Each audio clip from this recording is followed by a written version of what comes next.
Yeah, I might get a t-shirt. Meaning my world. I don't want to stop loving you, girl. So don't you ever stop. Well, that's where I used to live. That, if you could see where it says apartment for rent, that is where I used to live in 1980. For the summer, I paid about $260 a month, and I had a basement suite down, well, I was over on the other side. You can't see my window. But when the tide used to come in, I'll back her up here. When the tide used to come in, I used to get seawater in my shower. And I'd pick out little tiny little snails that were in my shower.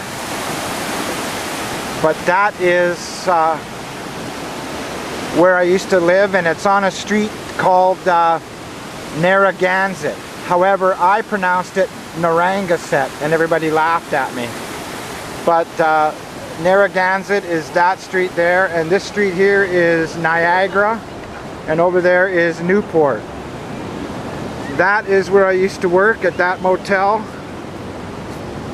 I worked there the summer of 1980 and the summer of 1981. But this is Ocean Beach, San Diego. And we're on the pier right now. And there's the sun just going down.